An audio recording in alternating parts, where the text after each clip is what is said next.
a todos, como decía el título del video, hoy hablaremos sobre los cambios de fase o estado de la materia. Para comenzar, vamos a hablar sobre qué es la materia. La materia es todo lo que ocupa un lugar en el espacio. Esta posee energía y también puede verse afectada por el paso del tiempo. Por acción de la temperatura y la presión, sufre cambios. A estos cambios se los llama estados de la materia y son el sólido, el líquido, el gaseoso y el plasma. Existen cuerpos celestes como nuestro Sol que están constituidos por este estado de la materia y también pueden ser fabricados sintéticamente aquí y conforman parte de algunas televisiones y también lámparas de neón. Pues bien, vamos a hablar sobre los estados de la materia que se encuentran en nuestro planeta. Comenzamos con el estado sólido. Las partículas en el estado sólido tienen bastante fuerza de cohesión. Eso quiere decir que sus partículas están pegadas y esto a su vez provoca que tengan un volumen y una forma constante.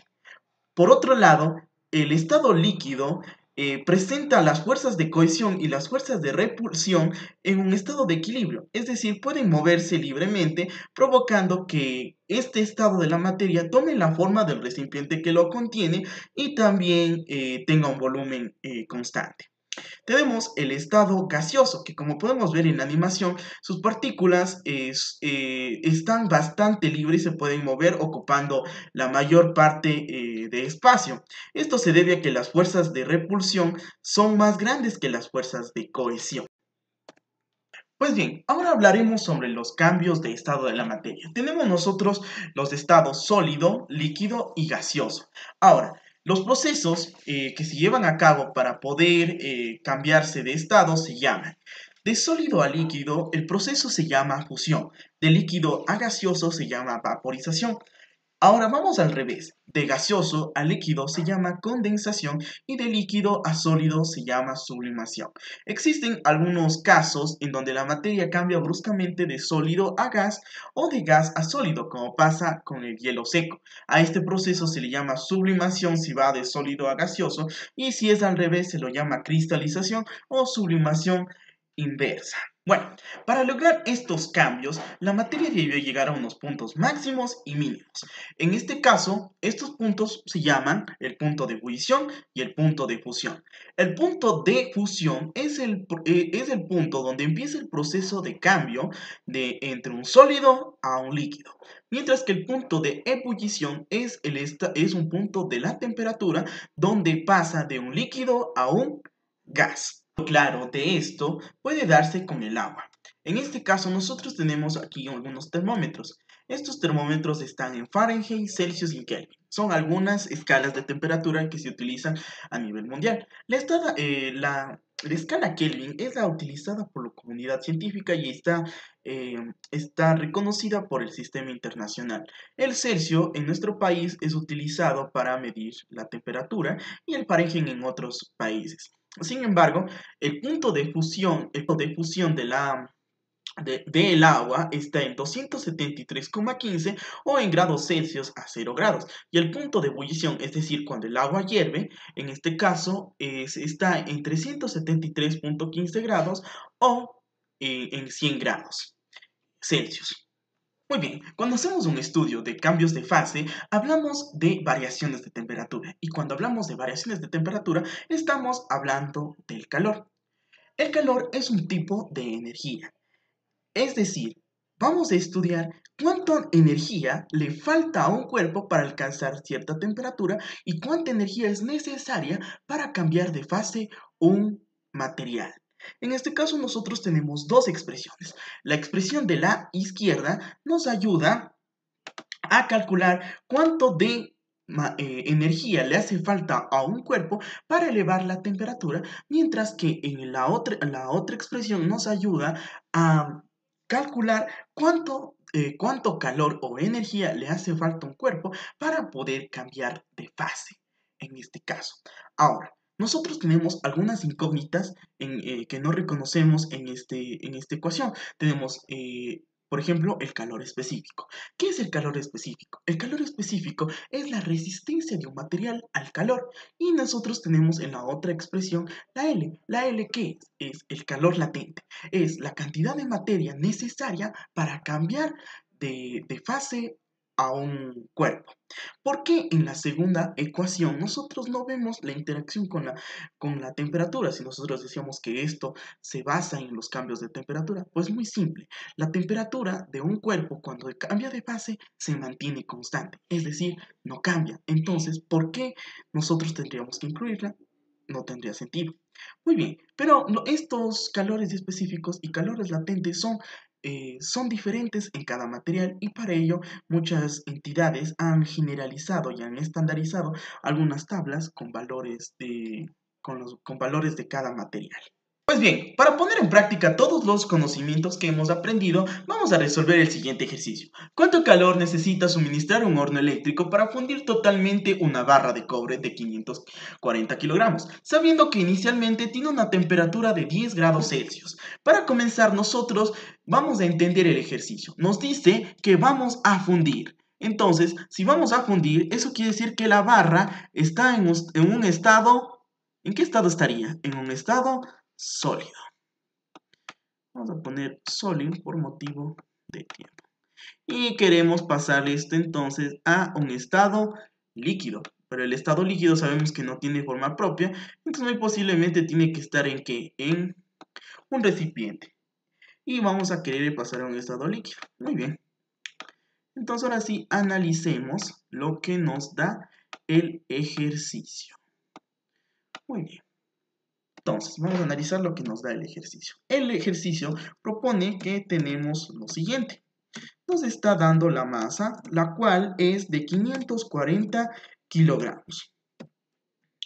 También tenemos la temperatura inicial o temperatura 1, que en este caso es igual a 10 grados centígrados. Pero ojo, esos grados centígrados no están en el sistema internacional. Entonces lo que nosotros tenemos que hacer primeramente es pasar todo al sistema internacional.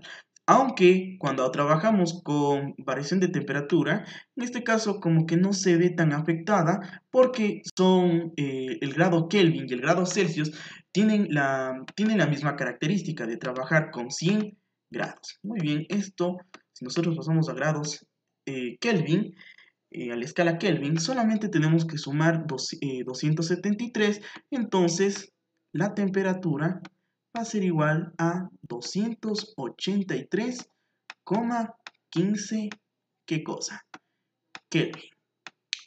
Muy bien.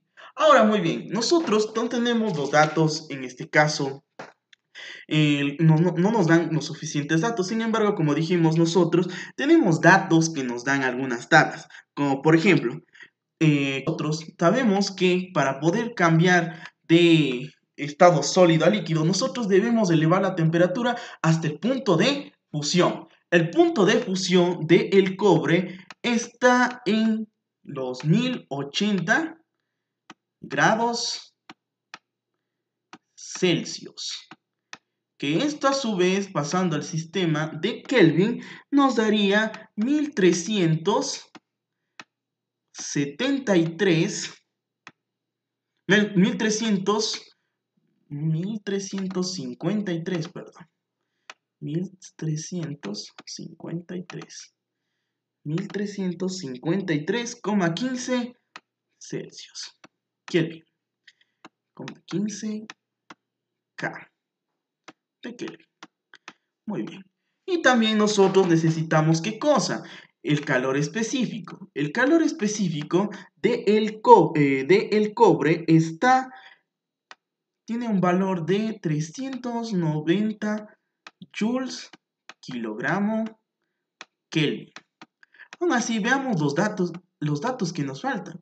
Nosotros tenemos la temperatura final, el calor específico, pero nosotros las variables nos faltan aquí. Entonces, ¿qué variable nos está faltando? El calor latente. El calor latente que necesita para cambiar de fase está dado por 214 exponente a la 3. O también puede ser 214 por 10 a la 3. En este caso, nosotros decimos que esto es Joule kilogramo Kelvin. Esa es la unidad de medida. Ahora sí, todos los datos que tenemos aquí están dados en el sistema internacional. Y como dijimos en videos anteriores, el sistema internacional nos sirve para que cuando nosotros podamos calcular un ejercicio, nosotros no tengamos que utilizar las unidades de medida justo en el proceso, sino más bien eso nos ayuda para más rápido, ya que nosotros sabemos que el calor nos va a dar si el calor es un tipo de energía, nos va a salir en la unidad de medida Joule. ¿Sí o no? Ahora, chicos, lo que nosotros queremos saber es lo siguiente. Primero, nosotros estamos en una temperatura de 10 grados. Entonces, lo que nosotros debemos hacer es, ¿qué cosa? Elevar la temperatura hasta que ésta pueda llegar al punto de fusión. Entonces, lo que nosotros vamos a hacer es elevar la temperatura con esta ecuación de aquí. Mientras que con esta ecuación de acá, nosotros vamos a cambiar de fase. Entonces, nosotros tenemos que hacer que esta sería nuestro calor 2. Y el calor necesario sería la sumatoria de estas dos, ya que necesitamos una cantidad de calor para elevar la temperatura hasta el punto de fusión y otra para cambiarla de fase. Entonces tenemos que calor 1 y calor 2. Con esto nosotros sacaríamos nuestra respuesta o solución. Vamos a ver ahora calcular reemplazando datos. Este es el calor 1. Entonces nosotros tenemos que la masa es de 540 kilogramos. Puedes pausar el video y hacer los cálculos si tú deseas. Tenemos que el calor del latente es de 390 grados. Y bueno, la variación de temperatura, este signo se llama delta y representa la variación. Y la variación siempre se da por un máximo, que sería la temperatura 2, y el mínimo, que sería la temperatura 1. En este caso, nosotros diríamos que por 1070. Muy bien, entonces ahora nosotros sacaríamos el calor 1. El calor 1 entonces nos daría 225 millones, perdón, 342 mil, ¿qué cosa? Si es que el calor es un tipo de energía, entonces sería joules. Vamos a calcular ahora el calor que es necesario para cambiar de fase. El calor necesario para cambiar de fase tenemos masa multiplicado por el calor latente. El calor 2 estará dado entonces por 540 kilogramos de la masa, y que esto se multiplica por los 204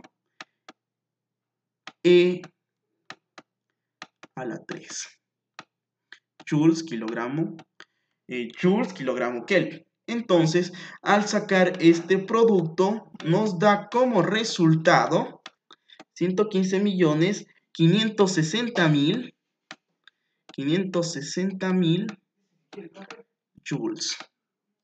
Y entonces, para nosotros sacar el total de todo esto, nosotros tendríamos que sacar el calor total. Muy bien, una vez ordenados los datos, tenemos los valores del calor 1 y calor 2. El calor 1, como dijimos anteriormente, representaba el calor necesario para llevar al cobre a la temperatura de fusión. Y el calor 2 nos ayudaría a cambiar de fase. Pero para completar la pregunta del ejercicio, que es cuánto calor necesita para cambiarlo de fase, tenemos el calor total. Y el calor total está dado por calor 1 más calor 2. En este caso, entonces, diríamos que el calor total es igual a 225.342.000 joules del calor 1, esto más 115.560.000 joules del calor 2.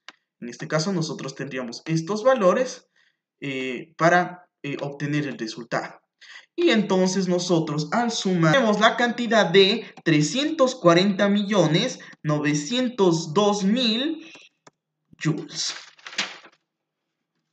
Entonces eso es lo que necesita el horno para que el cobre cambie completamente de fase.